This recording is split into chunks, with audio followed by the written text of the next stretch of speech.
आपने एक made in India Indian brand का इलेक्ट्रिक व्हीकल खरीदा ये सोच के कि ये इंडियन मेड है और ये भी कि ये इन्वायरमेंटल फ्रेंडली है, जो कि वो होता नहीं है।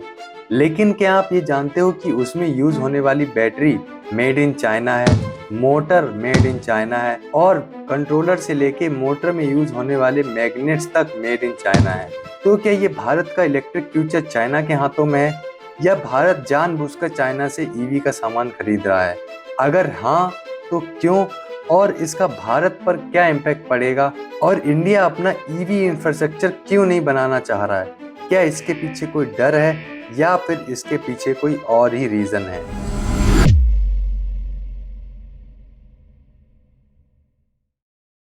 चाइना ने ईवी रेवोल्यूशन में सबसे पहले एंट्री नहीं मारी, बल्कि उसने उसको कैप्चर कर लिया। उसने ये सब कुछ सिर्फ 4-5 साल के अंदर नहीं किया है, बल्कि इसकी शुरुआत उसने 15 से 20 साल पहले ही कर दी थी। लिथियम बैटरी, जो कि ईवी का मेन कंपोनेंट होता है, उसकी 70% रिफाइनिंग चाइना के द्वारा की जाती है और कोबाल्ट, जो लिथियम के साथ यूज होता है, उसकी 80% प्रोसेसिंग सिर्फ चाइनीज कंपनीज करती हैं। और सबसे important rare earth metal magnets, जो कि ईवी मोटर में यूज होते हैं, उसकी 90% रिफाइनिंग चाइनीज ओन्ड कंपनीज करती हैं। फिर जो लिथियम और कोबाल्ट का यूज करके बैटरीज और अदर कंपोनेंट्स बनाए जाते हैं, उनमें जो सबसे बड़ी कंपनीज हैं वो हैं कैटल और BYD, जो कि चाइनीज हैं। पूरी दुनिया की ईवी बैटरी सप्लाई चेन्स पर कैटल और BYD जैसी चाइनीज कंपनीज ही कंट्रोल करती हैं।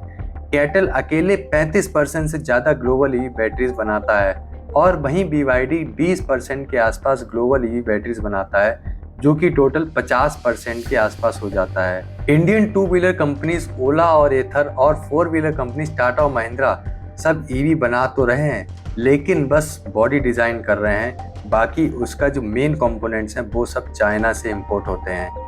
ईवी कंपोनेंट्स के पीछे सिर्फ चाइना बिजनेस नहीं करता है, एक पूरी उसकी ग्लोबल स्ट्रेटजी है।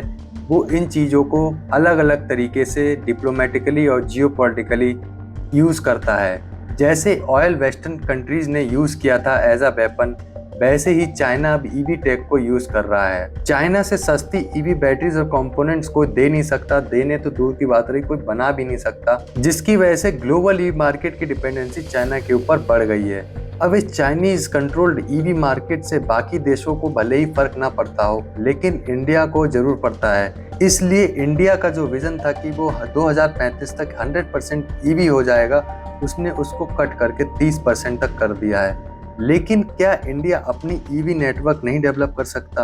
कर सकता है। इंडिया ने इसीलिए PLI स्कीम भी निकाली है, जिससे वो बैटरी प्रोडक्शन को बढ़ाने के लिए 18,000 करोड़ की मदद करेगा। टाटा, ओला और रिलायंस जैसी कंपनीज भी अपनी गीगा फैक्ट्रीज इंडिया में बनाने की कोशिश कर रहे हैं और इंडिया अर्जेंटीना और ऑस्ट्रेलिया के साथ लिथियम माइंस की भी डील करने की कोशिश कर रहा है या फिर कर ली है।